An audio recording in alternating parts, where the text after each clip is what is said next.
Chablais. Prévention, alimentation, optique. Tout s'explique sur Radio Chablais. La rubrique immobilière avec Pascal Rable de Blue Immobilier SA. Vente, gérance et mise en valeur de votre bien immobilier. www.blueimmobilier.ch. Comme tous les mardis, Pascal Rable, agent immobilier, directeur de chez Blue Immobilier, est avec nous pour nous délivrer d'excellents conseils en matière d'immobilier. Nous allons parler d'amiante ce matin. Bonjour Pascal. Bonjour Cindy. Alors pourquoi est-ce que vous avez choisi d'aborder ce sujet de l'amiante aujourd'hui ? Alors en fait, l'amiante, on en entend souvent parler dans le domaine de l'immobilier et puis de la santé. On sait que c'est dangereux, on sait que son utilisation, c'est en principe interdit, mais c'est vrai que la plupart des gens ignorent où est-ce qu'on peut en trouver, sous quelle forme ça peut être dangereux, quelles sont les lois en la matière en ce qui concerne les transformations et rénovations immobilières. Donc l'idée, c'est un peu de faire le tour des questions que les gens pourraient se poser sur le sujet.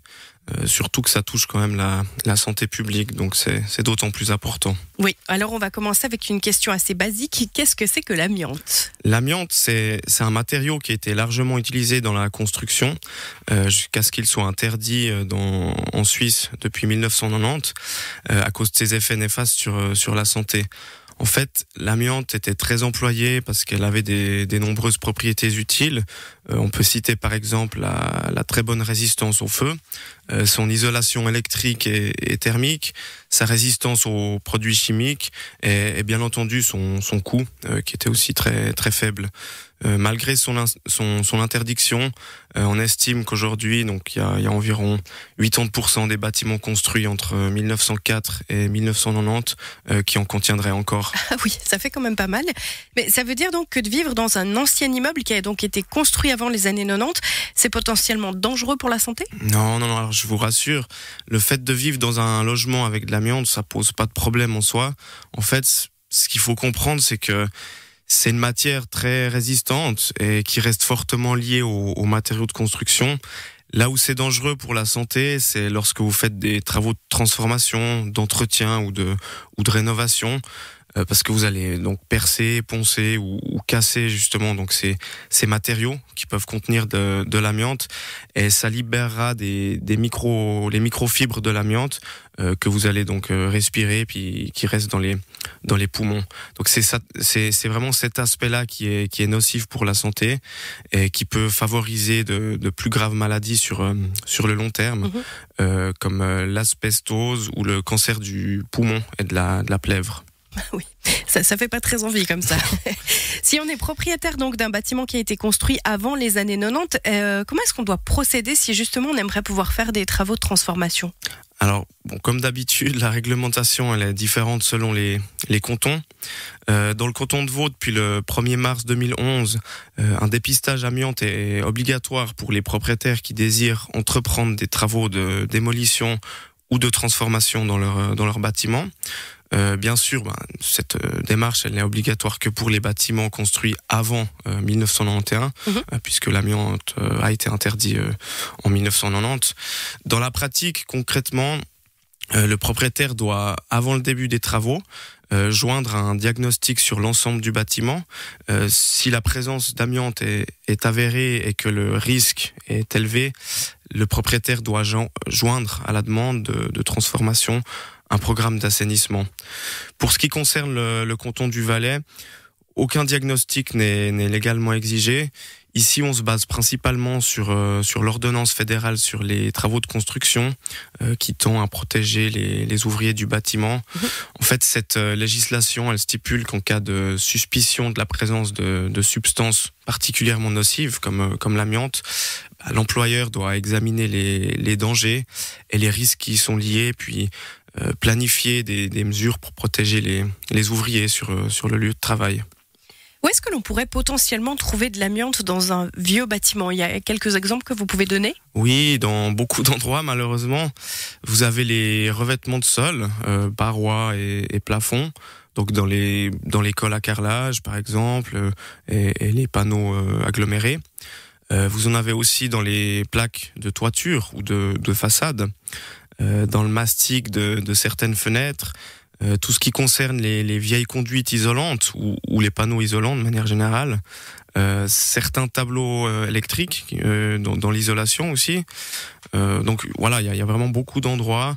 Après, cette liste, elle n'est pas forcément exhaustive, mais ça démontre quand même à quel point l'amiante était abondamment utilisée à l'époque. Puis vous avez des exemples photos sur le site de la SUVA. Si vous mettez amiante dans le moteur de recherche, vous allez tomber sur un article avec des illustrations et des différents endroits qui peuvent contenir de l'amiante. Et si on décide donc d'effectuer des travaux de transformation et que l'immeuble est justement à risque, ça coûterait combien de faire un diagnostic amiante ? Alors, c'est difficile de répondre parce que ça dépendra vraiment du type d'objet, des risques qui sont présents et du nombre de prélèvements qu'on doit effectuer. Mais disons que, voilà, pour vous donner une fourchette très large, ça peut varier entre 1 000 francs à 3 000 francs. Ok. Pour le diagnostic, vous devez faire, vous devez utiliser une entreprise qui doit être certifiée. Et concrètement, le déroulement c'est assez simple. Vous avez une personne qui va procéder à des sondages dans la partie de l'immeuble où doivent se dérouler les travaux, et parfois même dans la totalité. Et ensuite, donc l'entreprise établit sous quelques jours un rapport qui indique la présence ou non d'amiante, puis qui préconise les mesures à prendre. Et justement, si le rapport est positif, il se passe quoi ? Alors, en cas de présence d'amiante, le propriétaire doit procéder à un désamiantage en règle avant de procéder aux autres travaux, ce qui implique l'intervention d'entreprises spécialisées.